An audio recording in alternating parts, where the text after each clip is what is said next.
now we are Burjuman right now, so we're gonna ask like 2 questions. Yeah, all right, here we go. Hi everyone, my name is Anika Stevens. I'm 13 years old. I'm from the Philippines and he's here. Okay. First, when did you start performing? I started performing when I was like around 6 or 7 years old. Okay. I like practiced singing with my nanny, and she told my mom that I could sing, so she just helped me develop that talent. Wow, amazing. So now we are the Burjuman. So you are as a guest. Yes. And how was your experience here right now? Many people are here. I've actually performed here a couple times before. I perform here every Friday. So it was nerve-wracking at first, but the more you perform, the more comfortable you'll get on stage. That's why you have to just keep pursuing your dream and don't stop because you're scared. Wow, it's amazing. Have you ever performed other country or? No, never before. Just here in the Philippines. Yeah, just here. Oh, that's amazing. So thank you so much, Anika, and pleasure to have you here in this event. So amazing, yeah. Yes, amazing. Yeah. Alright, thank you. Yo, at muli, dito tayo sa Burjuman Street Food Festival Season 3. Meron tayong interviewin ating kabayan at itong batang-bata pero napakahusay kumanta. Husay talaga mag-perform. Sa Dugong Pinoy, malupit. Okay kayo. So, natin natin si... Yeah. So, what's your name? I'm Martinez Miguel. Yeah, I'm 11 years old. I'm one of the delegates of the World Championship of the So, ano nag-motivate sa iyo para magsimula sa... Of course, my family, because they're my #1 supporters, and also my parents. Wow, amazing. So, which, anong age na nagsimula ka sa pagkakanta? I started singing in like 3 years old because when I'm always in church, I always see our worship leader who's always singing, and I got inspired, and I tried going to that industry. So, who was with you? With me is my family. Every time when I will sing, they keep motivating me to sing. They keep supporting me when I go to other stages, and especially this competition. Wow, what amazing. So, anong paanda mo kung nanalo ka sa award nitong champion? Anong paanda mo? Of course, I was happy because all the hard works paid off. Oh, that's great. So, just keep it up and continuous lang para ma-achieve mo yung mga dreams mo sa buhay. Thank you po. Yun. So, ating kasama natin ang father niya. Yeah! So, big supporter. Siyempre. Basta Pinoy talaga. Dugong Pinoy. Tuloy lang ha. Tuloy lang. So, good job. Ano mangyari? Tuloy lang. May mga failure, but keep on going. Yeah, okay.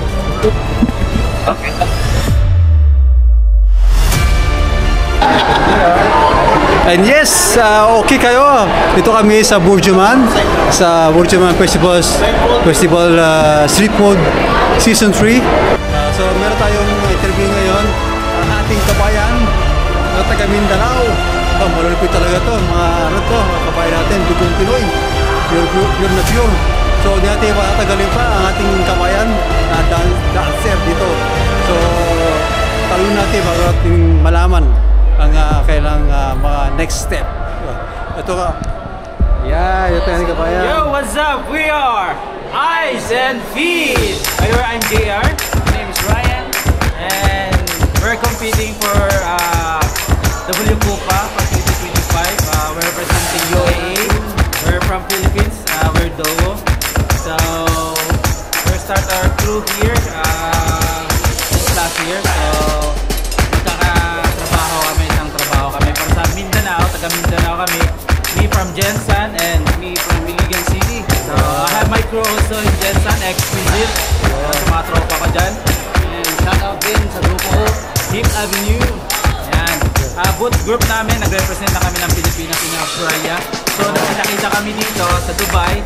So we do the screening here in the W Copa representing UAE and to USA. So hopefully this year, supportahan nyo kami na matuloy kami this year. Pray nyo rin kami at hindi lang to para sa amin at para din sa ating lahat ng mga kabayan na nangarap. Yes. Walang kalabaw. Kalabaw lang ang tumatanda. Yun! Okay kayo ba? So guys, once again, we are Dowa Dancing Do Hip Hop. We are Eyes and Feet. So eyes on the sky, feet on the ground. Yeah! Okay.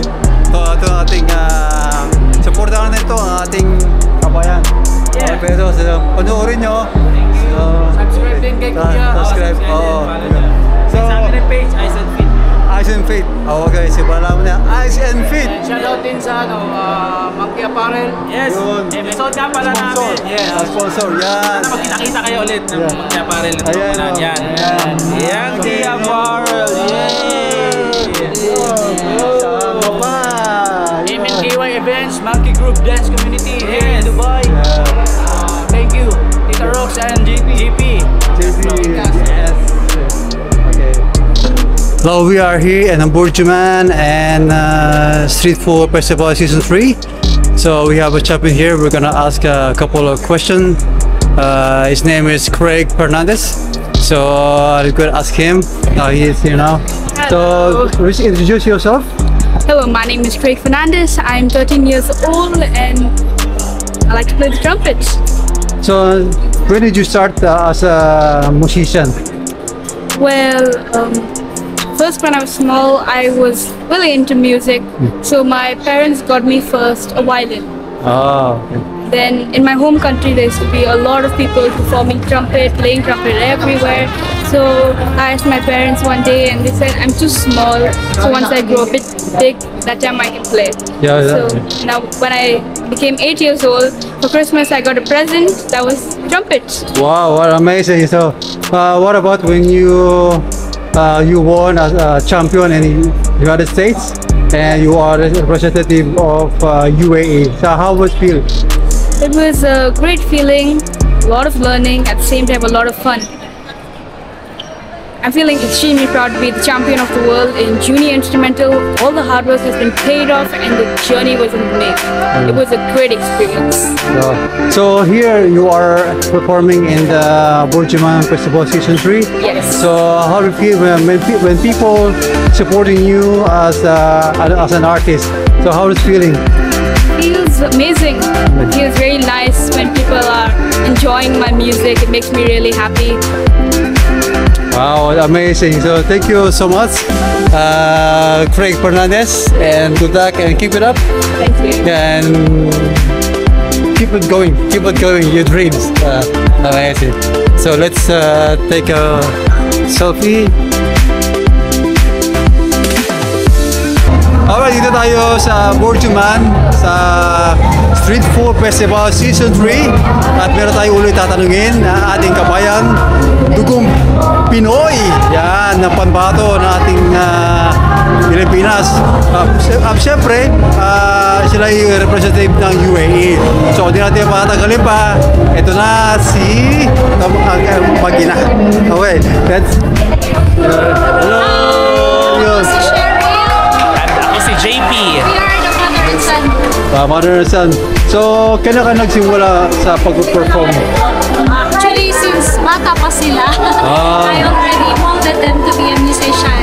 So at first, hobby lang namin na tumugtog at kumanta na magkasama kami. Hanggang sa nakarating sa ganitong stage.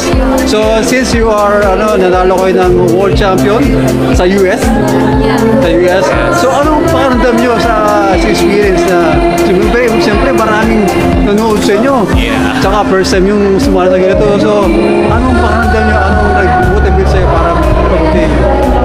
Well, it was an amazing experience. Kakaiba siya. A competition. Well, I think it was the biggest competition, the biggest stage na ever tugtugan ko. And we feel thankful to God for giving us the opportunity to share our talent with plenty of people nandito kayo sa Bourgeman. Anong pakiramdam niyo? Maraming sumusupport sa inyo ngayon. Anong pakiramdam niyo? Siyempre, pag nakauwi na kayo nakarating na kayo rito, tapos meron pa kayong supporter. So, anong pakiramdam niyo?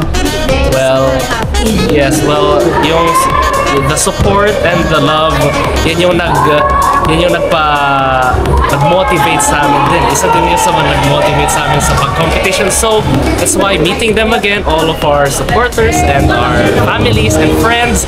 So, it brings us joy as always too, and motivates us again to continue to play music. Yeah. So, meron ba kayong page na pwede natin sundan, pwede nyo promote sa mga inyong mga supporter na sundan kayo sa bawat events na pag-perform kayo? Yung aming mother and sons, actually tatlo yung anak ko. Okay. Lahat sila musician. The name of the page is The Message. And then yung page niya as pianist is John Paul. Maraming salamat.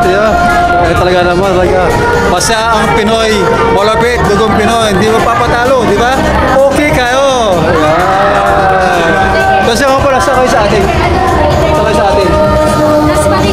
Yeah, Das Marinas. Ay, Cavite rin nga lang kami, pero dugong Bisaya ako. So,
Right.